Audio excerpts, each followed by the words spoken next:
যদি আপোনাৰ ট্ৰেফিক পুলিচে ধৰে তেতিয়াহ'লে আপুনি এই আপোনাৰ 10টা অধিকাৰৰ বিষয়ে জানি লওক।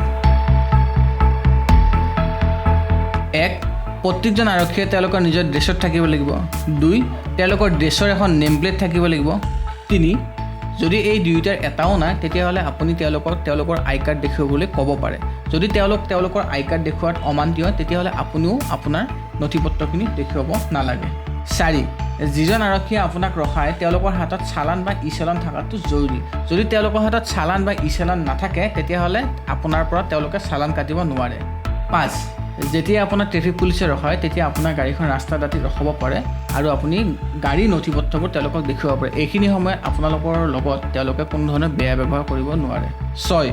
ট্ৰেফিক পুলিচজনে আপোনাৰ পৰা জোৰ জবৰদস্তি চাবি কাঢ়িব নোৱাৰে আৰু আপোনাৰ লগত সেই সময়ত বেয়া ব্যৱহাৰ কৰিব নোৱাৰে। 7. যদি ৰাস্তা দাঁতিত আপুনি আপোনাৰ গাড়ীখনৰ ভিতৰত বহি আছে তেতিয়াহ'লে আপোনাক গাড়ীখনৰ পৰা উঠাব নোৱাৰে।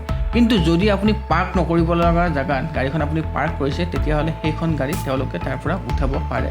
8. যদি আপোনাৰ ট্ৰেফিক ৰুল ভংগ কৰাৰ বাবে আৰক্ষীয়ে আটক কৰে তেতিয়াহ'লে 24 ঘণ্টাৰ ভিতৰত আপোনাক মেজিষ্ট্ৰেটৰ আগত প্ৰডিউচ কৰিব লাগে আৰু সেই 24 ঘণ্টাৰ সময়খিনি আপোনাক কোনো ধৰণৰ বেয়া ব্যৱহাৰ কৰিব নোৱাৰে। 9. ট্ৰেফিক পুলিচৰ বেয়া ব্যৱহাৰৰ যদি আপুনি সন্মুখীন হয় তেতিয়াহ'লে আপুনি SP বা জিলাৰ এডিশ্যনেল SPক আপুনি আপোনাৰ কমপ্লেইন দিব পাৰে। চালান কাটা মানে এইটো নহয় যে আপুনি আপোনাৰ অধিকাৰ হেৰাই পেলালে, তাৰপিছতো আপুনি তেওঁলোকক প্ৰশ্ন কৰিব পাৰে। এইখিনি সময়ত আপুনিও আপোনাৰ ভাল ব্যৱহাৰ কৰিব লাগে ট্ৰেফিক পুলিচক। যদি আপুনি ট্ৰেফিক পুলিচৰ লগত এইখিনি সময়ত বেয়া ব্যৱহাৰ কৰে তেতিয়াহ'লে ট্ৰেফিক পুলিচে আপোনাৰ ওপৰত আৰু অফেন্স জাপি দিব পাৰে। ধন্যবাদ।